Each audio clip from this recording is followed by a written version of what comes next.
और पॉइंट बयान करके बात खत्म करूंगा। अल्लाह की मदद इसलिए भी नहीं आ रही है, माफ करना अगर बुरा लगे तो, अल्लाह की मदद इसलिए भी नहीं आ रही क्योंकि हम हराम खोर हो गए। इसी बिहार की सरजमीन से मेरे पास फोन आया, सीमांचल से फोन आया, शेख साहब अगर हमारे इलाके में तकरीर करना तो जरा इस पर भी बोलना। ब्याज खोरी बढ़ रही है मुसलमानों में, ब्याज की रकम खाने का शौक बढ़ रहा है। किसी जमाने में लोग ब्याज मजबूरी में दे देते थे मगर लेते नहीं थे, मगर आज कितने मुसलमान हैं जो पैसे वाले हैं, तुझे 1 लाख रुपया चाहिए, चल दे देता हूं, लेकिन मुझे रिटर्न में 1,05,000, 1,10,000 ब्याज खुल्ला खा रहा है मुसलमान। उस मुसलमान से कहो तू अपनी माँ के साथ ज़िना करेगा, दोनों कान पकड़ लेगा। कैसी बात, माँ के साथ ज़िना करने की बात कोई सोच भी नहीं सकता। अरे अपनी माँ के साथ ज़िना करने से बड़ा गुनाह है सूद खाना, क्योंकि माँ के साथ ज़िना करने वाले के बारे में अल्लाह ने ये नहीं कहा कि जो अपनी माँ के साथ ज़िना करता है वो अल्लाह से जंग करता है, रसूल से जंग करता है। मगर ब्याजखोर के बारे में अल्लाह कुरान में कहता है फ़इल्लम तफ़अलू फ़अज़नु बिहर्बिन मिनल्लाहि व रसूलिही, ऐ ब्याज खाने वाले अगर तूने ब्याज खाना नहीं छोड़ा तो आजा अल्लाह से जंग कर ले, रसूल से। है किसी में ताकत, है किसी की औकात, है किसी की हैसियत कि वो अल्लाह से जंग करे, वो रसूल से जंग करे? मेरे भाइयों, ब्याजखोरी बढ़ रही है। और दूसरी चीज मेरे नौजवानों, जुए की लत बढ़ रही है। आजकल नई नई कंपनियां आ रही है क्रिप्टो के नाम से, फला कंपनी में पैसा लगा दो, फला कंपनी में पैसा लगा दो। मुझे लोगों ने बताया हाफिज साहब भी लगा रहे हैं, इमाम साहब भी लगा रहे हैं, मौलवी साहब भी लगा रहे हैं, और कहते हैं मौलवी साहब की जायज है। कैसे जायज है भाई? कहते बिजनेस हो रहा है। क्या बिजनेस हो रहा है भाई? ये तो नहीं पता, लेकिन बिजनेस हो रहा है। कोई बिजनेस नहीं हो रहा है। ये जितनी कंपनियां आई हैं, मेटा फला फला फला और क्रिप्टो फला और फला फला, ये सब फ्रॉड है, धोखा है। लिख लो मेरी बात, आज 2024 में कह रहा हूं, 2025 तक कई कंपनियां भाग चुकी, सब फ्रॉड, सब इसकी टोपी उसके सर, उसकी टोपी उसके सर। शुरू में जो लोग जुड़ेंगे उनकी कमाई होगी, बाद में जो लोग जुड़ेंगे उनकी कमाई लेके भाग जाएंगे। कोई बिजनेस नहीं हो रहा। और एक बात सुन लो, अगर किसी बिजनेस में पैसा लगाते भी हो तो इतना सिंपल नहीं है। लोग अक्सर ये सवाल करते हैं, शेख साहब शेयर मार्केट में पैसा लगाना कैसा है? लगा सकते हो मगर कुछ शर्त है। अब मिसाल के तौर पर टाटा है, टाटा बहुत बड़ी कंपनी है, टाटा जो है गाड़ी भी बना रही है, टाटा फोन भी बना रही है, टाटा की अपनी टेलीकॉम कंपनी भी है, टाटा की अपनी जो है आईटी कंपनी भी, टाटा बहुत बड़ी कंपनी है। अब टाटा के किस कंपनी में आप शेयर लगा, आपका पैसा किस कंपनी में लगा है और वो कंपनी क्या काम करती है, ये देख लो, आप शेयर मार्केट में पैसा लगा सकते अगर वो जायज काम कर रहा है। आप किसी भी कंपनी में पैसा लगा दिए, वो कह रहा है भाई 1 लाख रुपया आप हमारी कंपनी में लगा दो, हम हर महीना आपको 10,000 रुपया देंगे। लोग को लगता है बड़ा आसान तरीका। अभी कुछ दिनों पहले हैदराबाद और मुंबई में एक बहुत बड़ी कंपनी, मैं नाम नहीं लूंगा, आप लोग सुने होंगे, जानते होंगे, उसमें मुसलमान नाम देखकर और उलमा का नाम देखकर लोगों ने पैसा लगाया, करोड़ों लोगों का पैसा डूब गया। कितने बंबई के हमारे जानने वाले उलमा का पैसा डूब गया। कितने लोगों ने अपने फ्लैट बेच दिए, घर बार बेच दिया कि जब बैठे बिठाए 50,000 रुपया मिल रहा है तो घर मकान को रखने की जरूरत, सब बेच दिया और करोड़ों रुपया उनका डूब गया। मेरे प्यारे साथियों, इस तरीके के धोखेबाजों से होशियार।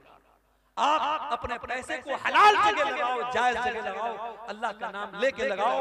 बिजनेस है, कभी प्रॉफिट होगा कभी लॉस होगा, लेकिन अगर आपकी नीयत सही होगी अल्लाह जरूर बरकत देगा। और सहाबा में हमें करोड़पति सहाबा भी मिलते हैं।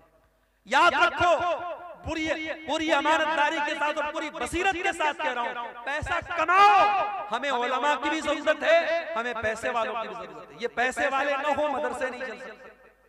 हमें करोड़पतियों की भी जरूरत है। हमारी मस्जिदें, हमारे मदरसे, हमारे दिन के काम कैसे चलेंगे? करोड़पति बनो, हलाल तरीके से बनो मेरे भाई, हराम तरीके से पैसा मत कमाओ। जुए के जरिए, सट्टे के जरिए रातों रात अमीर बनने के सपने बंद कर दो। मेहनत करो, मजदूरी करो, बिजनेस में पैसा लगाओ, बिजनेस के जरिए पैसा कमाओ। नीयत सही होगी और आपके मुकद्दर में लिखा होगा, यकीनन आप आगे बढ़ेंगे। मेरे प्यारे साथियों, अल्लाह के नबी ने फरमाया कि जिस बदन के अंदर हराम की कमाई जाती है, फन्नारु औला बिही, वो बदन जहन्नम की आग। और यही नहीं, अल्लाह के नबी सल्लल्लाहु अलैहि वसल्लम यहाँ तक फरमाते हैं, अगर कोई हराम कमाई खाता है और बहुत लंबा सफर करके उसके बाल मैले हो जाते हैं, उसके कपड़े मैले हो जाते हैं, और अल्लाह की बारगाह में हाथ फैला के दुआ करता है, या रब्बी कह के दुआ करता है, लेकिन वमतअबहु हराम वमशरबहु हराम वमलबसहु हराम वगुज़िया बिल हराम, उसका खाना हराम कमाई का, उसका पानी हराम कमाई का, उसका कपड़ा हराम कमाई का, उसकी परवरिश हराम कमाई की, तो अल्लाह के नबी फरमाते हैं फ़अन्ना युस्तजाबु लिज़ालिक, उसकी दुआ कहां से कबूल होगी? ब्याज खाने वाला उम्रा कर ले, हज कर ले, खाने काबा का दरवाजा पकड़ पकड़ के रो रो के दुआ करे, उसकी दुआ कैसे कबूल होगी जब मेरे नबी कहते हैं हरामखोर की दुआ कबूल नहीं होती? मेरे भाइयों, आज अल्लाह की मदद इसलिए भी नहीं आ रही है क्योंकि मुसलमान पैसा कमाने की अंधी रेस में लग चुका है, ब्याज भी खा रहा है, जुआ भी खेल रहा है, सट्टा भी खेल रहा है, ऑनलाइन ऐप्स के जरिए हराम तरीके से पैसा भी कमा रहा है। मेरे भाइयों, कमाई को हलाल करो, कमाई को हलाल करो।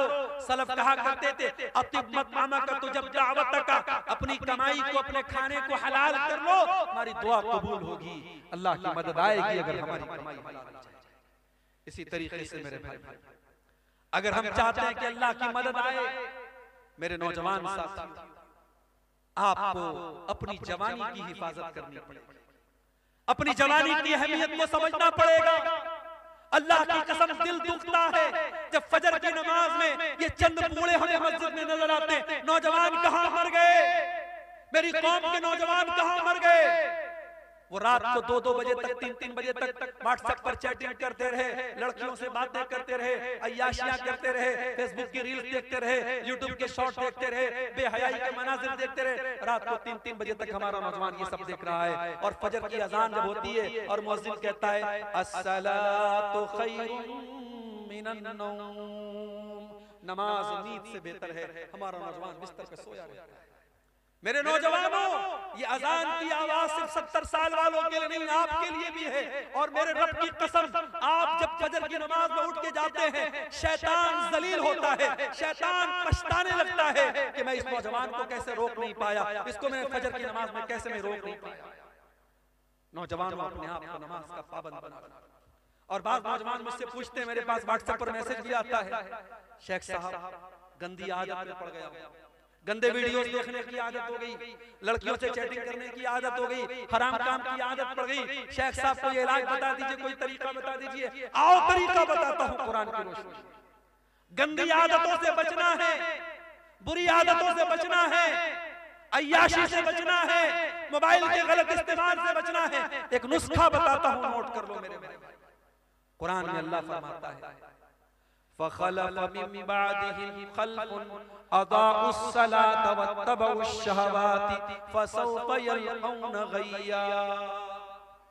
अल्लाह कुरान के 16वें पारे में फरमा रहा है कि जो लोग नमाज नहीं पढ़ते हैं, जो लोग नमाज की पाबंदी नहीं करते हैं, वही लोग ख्वाहिशात की पैरवी करते हैं, वही लोग शहवतों की पैरवी करते हैं, और वही लोग जहन्नम में जाएंगे। इसका उल्टा ये मतलब निकला कि जो नमाज की पाबंदी करेगा, जो 5 टाइम की नमाज हर हाल में पढ़ेगा, वो ख्वाहिशात की पाबंदी से बचेगा, वो गलत शहवतों से बचेगा, वो औरत के फितने से बचेगा। वो जिसको ये रात में फिक्र होगी मुझे सुबह फजर की नमाज जमात के साथ पढ़नी है, वो रात में कोई गंदा काम करने के पहले 1000 बार, वो मोबाइल पर कोई गंदी चीज देखने के पहले 1000 बार सोचेगा कि यार मैं नमाजी आदमी हूं, ये चीज मुझे सूट नहीं करती है, वो बंद कर देगा, वो नहीं।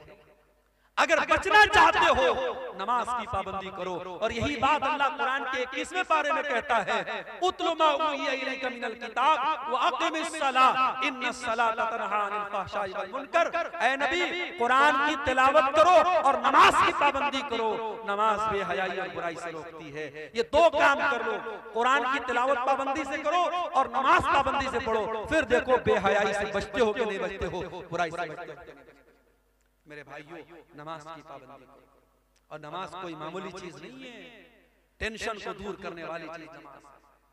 मैं मानता हूं इस वक्त हालात बड़े बेचैन कर देने वाले हैं। मीडिया में आने वाली खबरें, यूपी की खबरों से बिहार वाले परेशान, बिहार की खबरों से यूपी वाले परेशान, तमिलनाडु की खबरों से नॉर्थ इंडिया के मुसलमान परेशान। ये मीडिया आज हमको परेशान कर रहा है, डिस्टर्ब कर रहा है। आज इस माहौल में नमाज हमारी बहुत बड़ी जरूरत भी है। मेरे नमाज पढ़ो और कुनूत नाज़िला का इत्मीनान करो। मेरे नबी दुश्मनों पर बद्दुआ करने के लिए कुनूत नाज़िला पढ़ते थे। आज कुनूत नाज़िला पढ़ो और नमाज की पाबंदी करो। अल्लाह कुरान में कहता है वस्तईनु बिस्सब्रि वस्सलाह, सब्र और नमाज के जरिए अल्लाह की मदद तलब करो।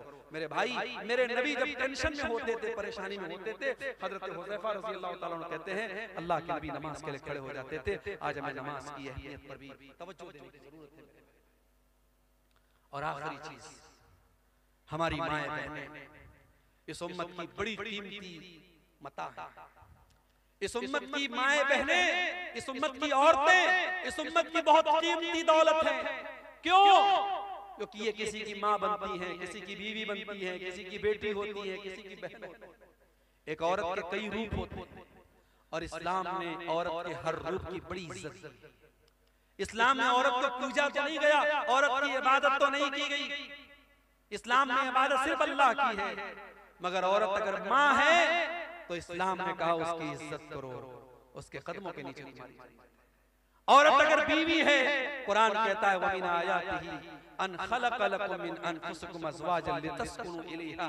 बीवी तुम्हें सुकून पहुंचाती है, तुम्हारे घर को शांति देती है, तुम्हारे बच्चों को पालती है, तुम्हारे दिल को सुकून पहुंचाती है। यही बीवी बेटी, यही औरत बेटी है। तो अल्लाह के नबी फरमाते हैं मन इब्तुलिया मिन हाज़िहिल बनाती शैअन कुन्न लहू सित्रम मिनन नार। जिसको अल्लाह बेटी देकर के आजमाता है और इस इम्तिहान में वो खरा उतरता है, बेटी अपने माँ बाप को जहन्नम की आग से बचाती है। यही औरत जब बहन बनती है, अल्लाह के नबी फरमाते हैं जिसकी 3 बहनें हो और उन बहनों की सही देखभाल करे, सही परवरिश करे, सही उनका सही जगह शादी कर दे, कुन्न लहू सित्रम मिनन नार। वो बेटियां अपने भाइयों, वो बहनें अपने भाइयों के लिए नजात का जरिया बन जाती हैं। मेरे भाइयों, औरत का हर रूप इस्लाम की नजर में बड़ा कीमती। मगर आज हमारी माँ बहनों को भी सोचना पड़े कि आज वो कहां खड़ी। आज जब हम अल्लाह की कसम इंस्टाग्राम पर और फेसबुक पर और व्हाट्सएप पर जब किसी मुसलमान औरत को बेहयाई के काम में देखते हैं तो हमें डबल तकलीफ होती है। बेहयाई के काम कोई भी औरत करे ये तकलीफ की बात है, मगर मुसलमान औरत करे तो ये डबल तकलीफ की बात है कि हमारी कौम की लड़की, हमारी कौम की बहन है। अभी भागलपुर में उतरा एक गैर मुस्लिम, देखने में बज़ाहिर एक गैर मुस्लिम लड़का था, देखा उसके साथ एक औरत बिल्कुल चिपक करके बैठी है, बातें कर रही है। कुछ देर के बाद मोबाइल पर फोन आया मेरे सामने, उसने सामने वाले से बात करके अस्सलाम वालेकुम। कपड़े से नहीं लगा मुसलमान है, उसके चेहरे पर जो स्कार्फ बना हुआ था उससे नहीं लगा मुसलमान है, लेकिन जब फोन पर उसने अस्सलाम वालेकुम कहा, मुझे पता लग गया मुसलमान है। मुझे बड़ी तकलीफ हुई कि ये मुसलमान लड़की किसी गैर मुस्लिम लड़के के साथ इस तरीके से ऑटो पे टोटो पे बैठ कर क्या कर रही है। ये हालात आज हमारे मेरी माँ और बहनों, आज आपको अपनी जिम्मेदारी को समझना पड़ेगा। आज आपको बेहयाई और बेगैरती के इस तूफान का मुकाबला करना है, उसका शिकार नहीं बनना। औरत बड़ी कीमती चीज भी है और शैतान का बहुत बड़ा हथियार भी है। अल्लाह के नबी फरमाते हैं अद्दुनिया कुल्लुहा मता व खैरु मताई दुनिया अल मरअतु सालिहा। दुनिया की सबसे कीमती दौलत नेक औरत है। और अल्लाह के नबी ये भी फरमाते हैं अल मरअतु औरत, औरत पर्दे में रहने की चीज है। फैज़ा खरजत, जब ये औरत घर से निकलती है, इस तशरफहा शैतान, तो शैतान का शिकार बन जाती है, शैतान का आला बन जाती है। इसलिए मेरी माँ और बहन, आप तो धारी खंजर है, आपके जरिए अच्छा काम भी हो सकता है और आपके जरिए समाज को बिगाड़ा भी जा सकता है। अब ये आप तय करें आपको क्या करना है। और मर्दों से मैं गुजारिश करूंगा कि आपके घर की औरतें क्या पहन रही हैं, किस हालत में निकल रही हैं, ये देखना आपकी जिम्मेदारी। आप दयूस न बने, आप बेगैरत न बने। जिस भाई की बहन बेपर्दा निकले, जिस बाप की बेटी बेपर्दा निकले, जिस शौहर की बीवी बेपर्दा निकले, वो दयूस है, वो बेगैरत है। और मेरे नबी ने फरमाया 3 लोग क़यामत के दिन ऐसे होंगे, अल्लाह ताला उनकी तरफ देखेगा भी नहीं। उन 3 लोगों में एक कोई इंसान भी होगा, अद्दयूस अल्लज़ी युक़िर्रु फ़ी अहलिहिल ख़ुबूस, वो बेगैरत आदमी जिसके घर में बेगैरती का काम हो रहा हो और उसको कोई फर्क न पड़ रहा हो। मेरे भाइयों, बेगैरती अल्लाह को पसंद है। अल्लाह गैरत वाला है, अल्लाह को बेगैरत लोग पसंद नहीं। इसलिए अपने घरों में गैरत का माहौल पैदा करो। अपने घर में ये बताओ, फर्क बताओ अपनी जवान बेटियों को, ये खाला का लड़का है, ये मामू का लड़का है, ये चाचा का लड़का है, ये गैर महरम है। किसी को अलाउ मत करो। व्हाट्सएप पर किसी का सलाम आया, अपनी बहनों से कहना चाहता हूं, खबरदार किसी अजनबी को लिफ्ट मत कराओ। वो पहले भाई बन करके बात करेगा, फिर दोस्त बन जाएगा, फिर बॉयफ्रेंड बन जाएगा, फिर मिलने की बात करेगा, फिर तुम्हारी खूबसूरती की तारीफ करेगा। वो किस तरीके से पट्टी पड़ाएगा तुम नहीं समझ सकती। इसलिए खबरदार, होशियार। ये फेसबुक, ये व्हाट्सएप, ये चैटिंग के जितने रास्ते हैं, ये ज़िनाकारी और बदकारी की तरफ लेके जाते हैं। मुसलमान लड़की अगर मोबाइल इस्तेमाल करती है, बहुत होशियार है। किसी को अपने पर्सनल इनबॉक्स में आने की इजाजत नहीं। कोई नए नंबर से कोई भी अजनबी आपको मैसेज करने की कोशिश करे, तुरंत ब्लॉक का ऑप्शन करो, ब्लॉक। मेरे भाइयों, आखिर में ये कहना चाहता हूं, मुल्क के हालात जो भी हैं जैसे भी, मगर हम आजाद नहीं। हमारे बड़े मौजूद हैं, हमारे उलमा मौजूद हैं। हम अपने उलमा की, अपने बड़ों की रहनुमाई के बगैर कोई कदम नहीं बढ़ाएंगे। कोई ऐसा काम नहीं करेंगे जिससे हमारे मुल्क का कोई नुकसान हो, हमारी कम्युनिटी का कोई नुकसान हो, हमारे समाज का कोई नुकसान हो। दुनिया में जो लोग और फितना फसाद की बातें करें वो करते रहे। मैं तो किसी ऐसे बयान के भी पक्ष में नहीं हूं जो बयान दो कम्युनिटी के बीच में फसाद फैलाने की कोशिश करे। हम अमन और शांति के प्रतीक हैं और रहेंगे, लेकिन हाँ, हम बुज़दिल भी न बने, हम कमजोर भी न बने। अगर वाकई में कोई हम पर जुल्म कर रहा है तो जुल्म को सहन नहीं करना चाहिए, जुल्म को बर्दाश्त नहीं करना चाहिए, जुल्म के का मुकाबला करना चाहिए। और अगर अपनी जान और अपनी इज्जत और अपनी आबरू की हिफाजत करने में कोई मर भी जाए तो मेरे नबी ने फरमाया, मन कुतिला दुना इर्दिही व मालिही फहुव शहीद। अपने माल की हिफाजत करने में, अपनी आबरू को बचाने के लिए कोई मर जाए, कोई कत्ल हो जाए तो अल्लाह की राह में शहीद होता है। मेरे भाइयों, अपनी इज्जत की बात आ जाए तो टीपू सुल्तान का वो जुमला याद रखना कि शेर की एक दिन की जिंदगी गीदड़ की 100 साल की जिंदगी से बेहतर होती है। अल्लाह की मदद क्यों नहीं आ रही? इसलिए नहीं आ रही क्योंकि हम लड़ रहे हैं आपस में।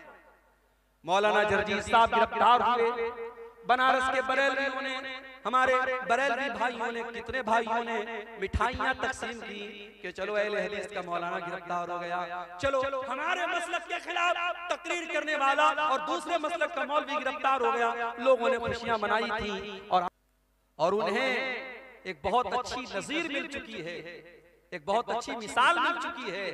उनकी हिम्मत और हौसले बहुत बुलंद हैं और आने वाला वक्त हमारे लिए बड़ा चैलेंजिंग है। मेरे फिर हम ये भी देख रहे हैं कि आज मुल्क में दो तरीके के कानून चल रहे हैं। एक जुर्म एक कम्युनिटी का इंसान करता है, उसके ऊपर बहुत हल्का केस होता है, पुलिस और प्रशासन उसको लेकर के बहुत ज्यादा टाइट नहीं होता। वही जुर्म और वही काम अगर दूसरी कम्युनिटी का कोई इंसान करता है, और मैं खुल के कहूं अगर वही काम मुसलमान अगर करता है तो बहुत बड़ा अपराध बन जाता है। और अब तो हालात ये हैं कि शायद दुनिया की तारीख में कभी ऐसा इंसाफ नहीं देखा गया कि जुर्म कोई करे और उसकी सजा उसके पूरे घर वालों को, उसके छोटे छोटे बच्चों को बेघर कर दिया जाए, उसके घर की औरतों को बेघर कर दिया जाए। जिस घर और मकान को बनाने में इंसान का खून पसीना सर्फ होता है, इंसान की गाड़ी कमाई खर्च होती है, पल भर में उस घर को मेरे भाइयों वीरान कर दिया जाता है और चटियल मैदान कर दिया जाता है। इंसाफ का ये नमूना इस वक्त अपने मुल्क में, ये मुल्क मेरे भाइयों हमारा। और किसी शायर ने बड़ी सच्ची बात कही थी, हम खून की किस्तें तो कई दे चुके, लेकिन ऐ अर्ज़ वतन कर्ज तेरा अब भी अदा नहीं होता। ऐ अर्ज़ वतन, अब भी तेरा कर्ज अदा नहीं हो रहा है। हम खून की बहुत सारी किस्तें तेरे ऊपर निछावर कर चुके हैं। बहुत सारे हमारे, कोई ब्रिगेडियर उस्मान था, कोई कैप्टन अब्दुल हमीद था, और कोई हमारा, कितने हमारे मुसलमानों के नौजवान सरहदों पर जिन्होंने अपनी जानें गंवा दी इस मुल्क की हिफाजत के लिए। और आज इस मुल्क में उस मुसलमान से ये कहा जाए कि ये मुल्क तेरा नहीं है, इस मुल्क में तेरा कोई काम नहीं है, तू अजान नहीं दे सकता, तू नमाज नहीं पढ़ सकता, तू अपने दीन और ईमान पर कायम नहीं रह सकता। ये सवाल आज उस मुसलमान से किया जाता है। मेरे भाइयों, बड़ी नाजुक घड़ी है। जरा तारीख के पन्ने उल्टो, 1400 साल पहले चलो। अभी मोहम्मद रसूलुल्लाह अरब की धरती पर नहीं आए हैं। अभी अल्लाह के आखिरी नबी दुनिया में उनका जन्म नहीं हुआ है। आपके जन्म से 40 या 50 दिन पहले यमन का एक बादशाह है, उसका नाम अब्रहा है। उसको मालूम हुआ कि अरब की धरती पर खाने काबा नाम की एक बिल्डिंग है, एक इमारत, और उस खाने काबा का तवाफ लोग करते हैं, लोग हज करते हैं, लोग उम्रा करते हैं। उसने अपने यमन की राजधानी सना के अंदर एक बहुत बड़ा उसने इमारत बनवाई, स्ट्रक्चर बनवाया, और हुक्म दिया कि आज के बाद यमन के लोग, उनको हज करना होगा, उनको उम्रा करना होगा, वो खाने काबा नहीं जाएंगे, वो मक्का नहीं जाएंगे, वो मेरे इस बनाए हुए घर घर का तवाफ करेंगे और यहाँ आकर के वो अपनी इबादत करेंगे। वो अब्राहा ईसाई था, क्रिश्चियन, लेकिन खाने काबा का एहतराम उन मुशरिकों के दिल में भी था। वो मुशरिक थे, वो बुतों के पुजारी थे, मगर खाने काबा के बारे में उनका यह अकीदा था कि अल्लाह की इबादत का पहला घर है।